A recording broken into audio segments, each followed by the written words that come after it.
નમસ્કાર મિત્રો, કેમ છો? મજામાં? હું છું આપનો દોસ્ત સુરેશ રાઠોડ અને આજે નવો એક વિડીયો લઈને તમારી સમક્ષ ઉપસ્થિત થયો છું. મિત્રો, આજનો વિડીયો છે અમારી શ્રી બંદર પ્રાથમિક શાળા ચોરવાડ સરકારી પ્રાથમિક શાળામાં જે પર્યાવરણ પ્રયોગશાળા અંતર્ગત કિચન ગાર્ડન તેમજ જે ઔષધ બાગ જે બનાવેલું છે એની હું તમને મુલાકાત કરાવવાનો છું.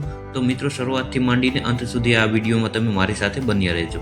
મિત્રો, ગુજરાતમાં નહીવત એવી શાળાઓ હશે કે ત્યાં આ પ્રકારનું કિચન ગાર્ડન અને ઔષધ બાગ તમને જોવા મળશે. મિત્રો, આ વિડીયોના માધ્યમથી આપ જોઈ શકો કે સુંદર મજાની એક લીંબુડી તમને દ્રશ્યમાન થાય છે. ઘણા નાના નાના લીંબુ એમાં લાગેલા જણાય છે. ત્યારબાદ જે પવનથી લહેરાતા પાક, જે ધાણાનો પાક લીલો છમ દેખાય છે, એનો ગ્રોથ લગભગ 7 થી 8 ઇંચ જેટલો પણ મિત્રો અત્યારે હાલ થઈ ગયો છે. અને આ ધાણાનો ઉપયોગ છે એ મધ્યાહન ભોજનમાં બાળકોને ખાસ કરીને 100% ઓર્ગેનિક હોવાથી એમાં કોઈ દવા ખાતરનો છંટકાવ નથી કરવામાં આવતો, એટલે બાળકોના સેહત માટે, સ્વાસ્થ્ય માટે પણ સારું રહે છે. એટલે મધ્યાહનમાં એ બાળકો વિપુલ પ્રમાણમાં, પુષ્કળ પ્રમાણમાં એનો ઉપયોગ કરે છે. મિત્રો, આ બધું છે કરવા માટે ઘણો બધો પરિશ્રમ કરવો પડે છે, મહેનત કરવો પડે છે અને ગ્રામજનોનો સપોર્ટ પણ હોવો જોઈએ, બાળકોનો પણ સપોર્ટ હોવો જોઈએ કે કોઈ બાળક આમાં નુકસાન ન કરે. ને એવું બિલકુલ અમારે શાળામાં નથી કે કોઈ બાળક કે કોઈ ગામમાંથી કોઈ માણસ છે આવું જે પ્રવૃત્તિ થતી હોય, સારી પ્રવૃત્તિ, એને નુકસાન કરે. એટલે મિત્રો, આ જે કિચન ગાર્ડન છે અમારું શોભી ઉઠ્યું છે. મિત્રો, ત્યારબાદ આપ ધાણા બાદ જો તો આ મેથી છે. મિત્રો, મેથી પણ ખૂબ સુંદર મજાની તમે લહેરાય છે, જોઉં છો વિડીયોના માધ્યમથી. આજે નથી ત્યાં એ બધો ભાગનો ઉપયોગ જે મધ્યાહન ભોજનમાં જે વિદ્યાર્થીઓને જે જમાડવામાં આવે છે, ખાસ કરીને રિસેસમાં જે નાસ્તા માટેનું જે સરકારનું નવું અભિયાન ચાલુ થયું છે એમાં બાળકો એનો ઉપયોગ કરે છે. અને વચ્ચે વચ્ચે આપ જોઈ શકો વિડીયોમાં કે રીંગણના છોડ પણ આપને દેખાય છે. એમાં રીંગણ આવવાનું પણ શરૂઆત થઈ ગઈ છે. લગભગ 3 થી 4 મોટા મોટા જે રીંગણના છોડ આવેલા છે.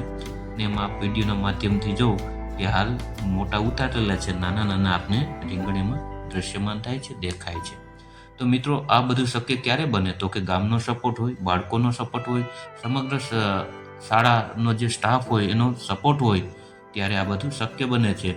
ને આ પાછળનો શ્રેય હું કહું કે અમારા શાળાના આચાર્ય છે નરેશભાઈ વડુકર સાહેબ, કે એને સમયસર પાણી આપવું, એને જે માવજત કરવી, જાળવણી કરવી, સખત એમાં શ્રમ ને પરિશ્રમ કરવું, એનું આ પરિણામ આપ જોઈ શકો.